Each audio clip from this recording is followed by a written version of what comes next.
இந்த செய்தியை உங்களுக்காக வழங்குவது அருண் மசாலா.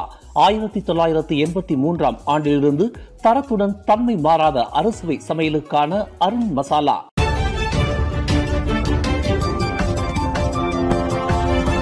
வணக்கம். திசைகளின் ஒரு மணி செய்திகள். சைபர் ஜெயா பல்கலைக்கழக மாணவி கொடூர கொலை.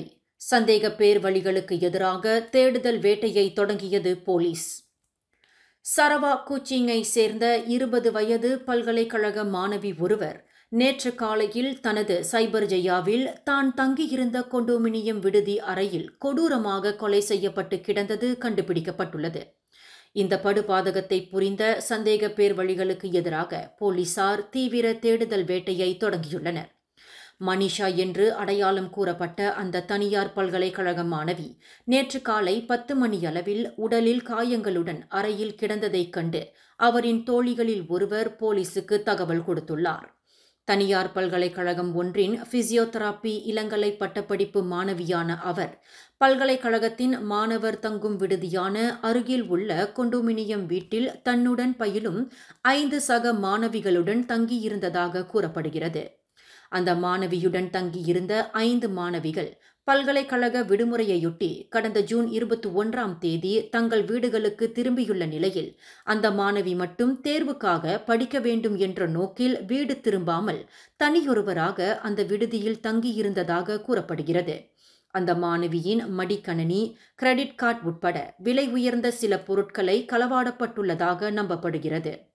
புலன் விசாரணைக்கு ஏதுவாக அந்த மாணவியின் உடல் சர்டாங் மருத்துவமனைக்கு கொண்டு செல்லப்பட்டுள்ளது. அந்த தங்கும் விடுதியிலிருந்து மாணவியின் உடலை மீட்டு போலீஸ் வண்டியில் வைக்கப்படும் காணொளி ஒன்று தற்போது சமூக வலைத்தளங்களில் பரவலாக பகிரப்பட்டு வருகிறது. சம்பந்தப்பட்ட மாணவி பாலியல் தாக்குதலுக்கு ஆளானதற்கான எந்தவொரு அறிகுறியும் இல்லை என்று செப்பாங் மாவட்ட போலீஸ் தலைவர் ஏசிபி நோரிசாம் பஹாமான் தெரிவித்துள்ளார். சர்டாங் மருத்துவமனையில் நடத்தப்பட்ட பிரேத பரிசோதனையில் அந்த மாணவியின் தலையில் ஏற்பட்ட கூர்மையான காயம்தான் மரணத்திற்கான காரணம் என்பது தெரியவந்துள்ளது. சைபர் ஜெயாவில் பல்கலைக்கழக மாணவர்களின் தங்கும் விடுதியாக பயன்படுத்தப்பட்ட முத்தியாரா வில்லி கொண்டோமினியம் வீட்டில் போலீசார் சோதனை மேற்கொண்ட போது அந்த மாணவி தான் தங்கியிருந்த அறையில் சுயநினைவு இழந்த நிலையில் கிடந்துள்ளார்.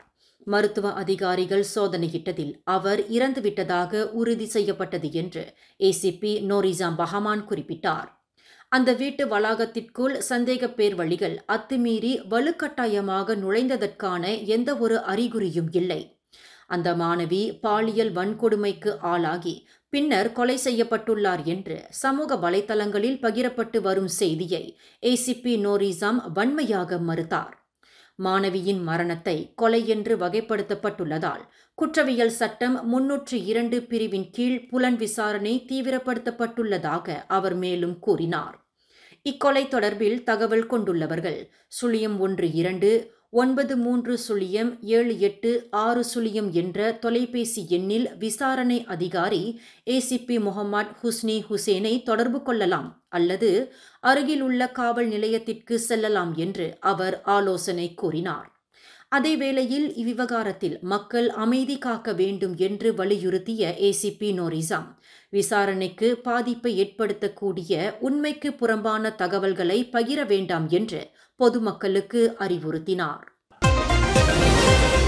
சைபர் ஜெயா பல்கலைக்கழக மாணவியின் படுகொலைக்கு காரணமானவர் என்று நம்பப்படும் சந்தேக பேர் வழி அந்த மாணவியின் ஏடிஎம் கார்டை பயன்படுத்தி பணத்தை மீட்டுள்ளது கண்டுபிடிக்கப்பட்டுள்ளது. அந்த மாணவியின் ஏடிஎம் கார்டை பயன்படுத்தி 5 முதல் 6 முறை பணம் மீட்கப்பட்டுள்ளது என்பது விசாரணையில் தெரியவந்துள்ளதாக செப்பாங் மாவட்ட போலீஸ் தலைவர் ஏசிபி நோரிசாம் பஹாமான் தெரிவித்தார். அந்த மாணவி கொலை செய்யப்பட்ட அடுத்த சில மணி நேரத்திலேயே அவரின் ஏடிஎம் கார்டு பயன்படுத்தப்பட்டு பணம் மீட்கப்பட்டுள்ளது. அந்த சந்தேக பேர் வழி எந்த வங்கியில் அல்லது ஏடிஎம் இயந்திரம் வைக்கப்பட்ட இடத்தில் பணத்தை மீட்டுள்ளார் என்பது கண்டுபிடிக்கப்பட்டுள்ளது. அங்கு பொருத்தப்பட்ட ரகசிய கேமராவின் மூலம் சம்பந்தப்பட்ட சந்தேக பேர் வழியை கண்டுபிடிக்க முடியும் என்று போலீஸ் நம்புகிறது.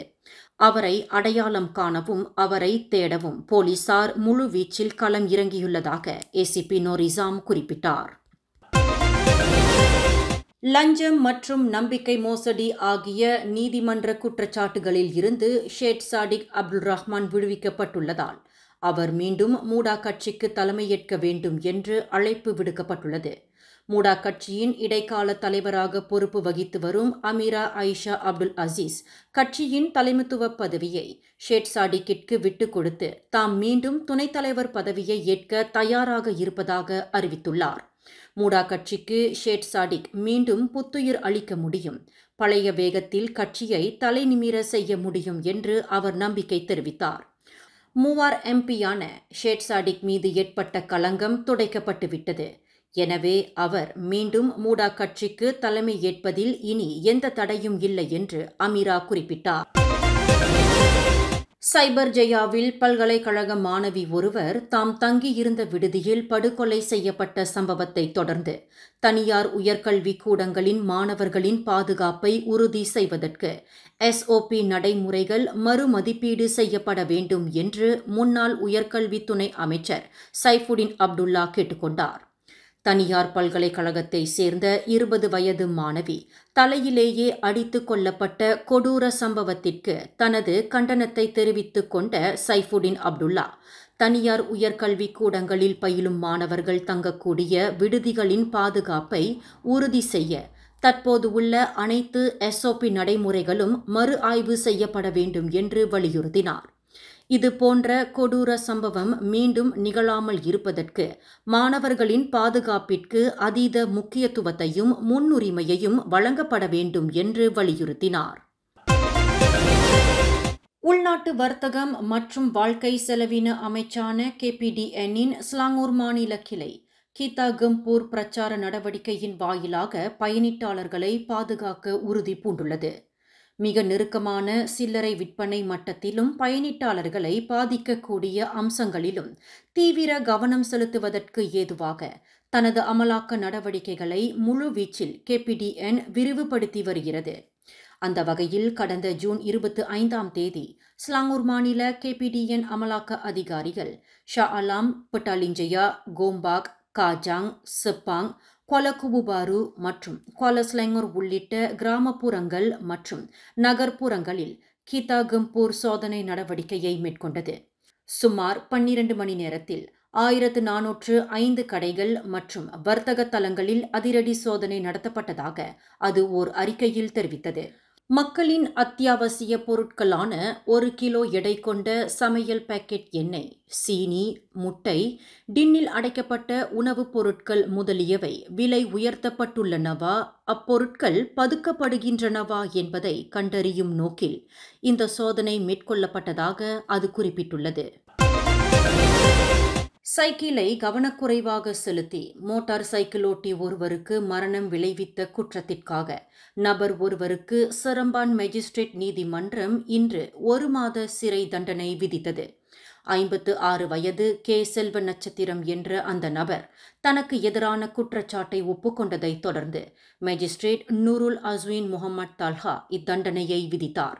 கடந்த மார்ச் மாதம் 27ஆம் தேதி பிற்பகல் 2:55 மணியளவில் செரம்பான் தமாண்டேசா அங்கரே பசாராயா முன்புறம் செல்வ நட்சத்திரம் இக்குற்றத்தை புரிந்ததாக நீதிமன்றத்தில் தெரிவிக்கப்பட்டது. சாலை சந்திப்பில் வளையக்கூடாத பகுதியில் செல்வ நட்சத்திரம் தனது சைக்கிளை திருப்பியதால் எதிரே வந்த 28 வயது மோட்டார் சைக்கிளோட்டி தடுமாறிய நிலையில் கீழே விழுந்து விபத்துக்குள்ளானதில் கடும் காயங்களுக்கு ஆளாகி சம்பவ இடத்திலேயே மாண்டதாக குற்றச்சாட்டில் தெரிவிக்கப்பட்டது. சிங்கப்பூருக்குள் போதைப் பொருளை கடத்த முயற்சி செய்ததாக நம்பப்படும் மலேசிய பெண் ஒருவரை அந்நாட்டு போதைப் பொருள் துடைத்தொழிப்பு பிரிவு கைது செய்துள்ளது. 46 வயது மதிக்கத்தக்க அந்த மலேசிய பெண் 1,42,000 சிங்கப்பூர் டாலர் மதிப்பிலான 2 கிலோ எடை கொண்ட கஞ்சா மற்றும் ஐஸ் போதைப் பொருளை கடத்த முயற்சித்த போது அவர் சிங்கப்பூர் வுட்லண்ட்ஸ் சோதனை சாவடி மையத்தில் பிடிபட்டதாக சிங்கப்பூர் போதைப்பொருள் துடைத்தொழிப்பு பிரிவான ICA இன்று வெளியிட்டுள்ள ஓர் அறிக்கையில் தெரிவித்துள்ளது. இந்த செய்தியை உங்களுக்காக வழங்கியது அருண் மசாலா. 1983ஆம் ஆண்டிலிருந்து தரத்துடன் தன்மை மாறாத அறுசுவை சமையலுக்கு அருண் மசாலா. மேலும் செய்திகளை தெரிந்து கொள்ள கீழே இருக்கும் பெல் பட்டனை அழுத்துங்கள். உங்கள் மகிழ்ச்சியை வெளிப்படுத்த லைக் மற்றும் ஷேர் செய்யுங்கள். தொடர்ந்து திசைகளோடு இணைந்திருக்க சப்ஸ்கிரைப் செய்யுங்கள்.